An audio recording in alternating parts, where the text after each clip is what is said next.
What is it that really separates a good company from a truly great one? Or what makes some teams just click, while others seem to clash all the time? Well, today, we're going to dive into the fascinating science of what makes people tick at work. So, what is the real secret sauce for a successful company? Is it a killer product, a brilliant business strategy, maybe a massive marketing budget? Well, what if I told you the real secret is something we tend to overlook? It's the people. And get this isn't coming from the HR department, this comes from a survey of over 2,000 chief financial officers, CFOs. These are the people focused squarely on the bottom line, and they're the ones saying that a lack of people skills is the #1 reason employees get stuck in their careers. That right there proves that these soft skills aren't so soft after all. They're absolutely critical for success. And the evidence just keeps piling up.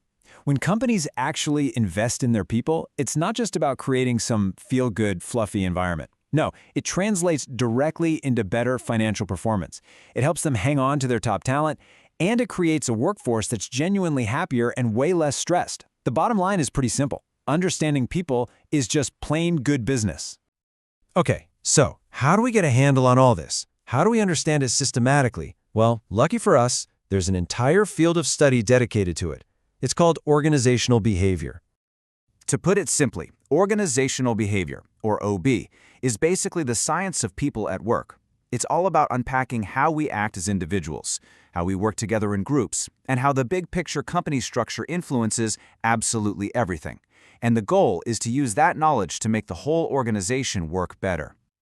And this right here is the blueprint that OB uses. It's a simple but really powerful model that breaks everything down into 3 key stages. You've got your inputs, which lead to processes, and those in turn create the outcomes. Think of it like a roadmap for understanding any workplace. Let's break down each piece, shall we? First up, you have the inputs.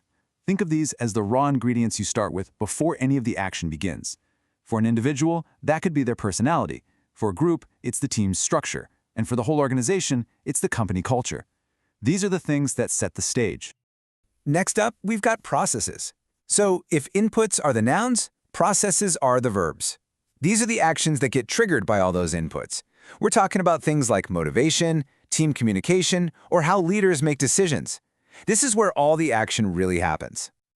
And all of that action leads us to the final stage, the outcomes. This is the stuff we really care about at the end of the day.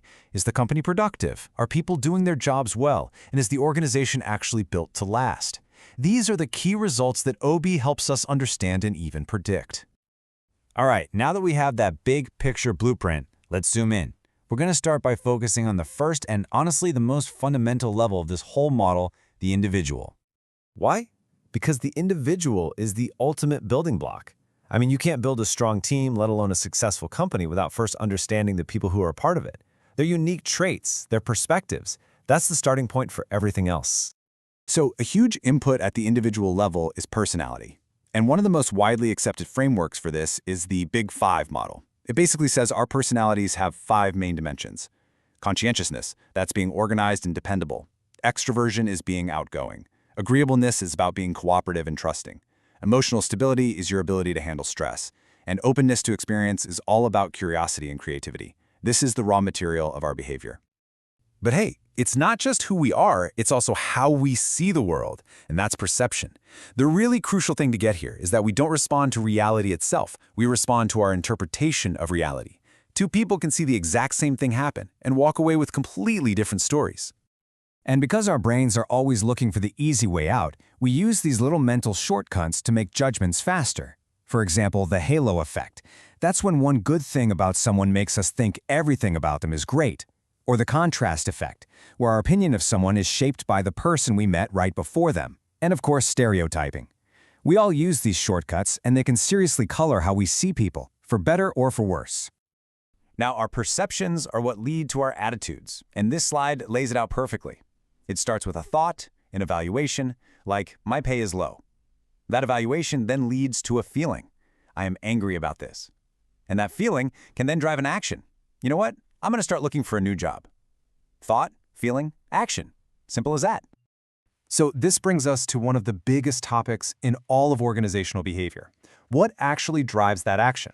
What's the engine behind our behavior? In other words, what is motivation? One of the most famous theories out there is Maslow's hierarchy of needs. You've probably seen this pyramid before. The idea is pretty simple. Our needs are stacked. We have to satisfy our basic needs first, like food, safety, security, before we can even think about being motivated by higher-level stuff like belonging, self-esteem, and finally, self-actualization, the drive to become the best version of ourselves. In a workplace, that means a stable salary has to be in place before things like praise and recognition can really work their magic. Then there's another fascinating take from a guy named Hertzberg. His theory is a little bit of a mind-bender. He basically claimed that the opposite of job satisfaction is not job dissatisfaction. He said they're two totally different things. Stuff like salary and decent working conditions, he called them hygiene factors. They can stop you from being dissatisfied, but they will never ever make you satisfied. For true satisfaction and motivation, he said you need motivators like recognition, responsibility, and doing work that feels meaningful. Okay, let's zoom back out for a second. We've looked at personality, perception, attitudes, motivation, all this individual level stuff. But how does it all connect back to whether the company as a whole succeeds or fails? Well, the connection is about as direct as it gets. What each person does, how they feel, what drives them, none of that happens in a vacuum. All of these individual behaviors add up, they interact with each other, and they ultimately create the results that we see for the entire organization. And this slide just makes that connection crystal clear. You can draw a straight line from an individual's personality and motivation right to their job performance. The collective perception and attitudes of everyone in the company directly influence overall productivity, and all of it, taken together, determines the ultimate outcome, whether the organization is going to thrive or not. It all connects. So here's a little challenge for you. The next time you're in a meeting or working on a project, just take a second and look around. Think about the inputs, the processes, the outcomes. Can you start to see the blueprint of organizational behavior playing out right in front of you? Because understanding it is the very first step to making things better.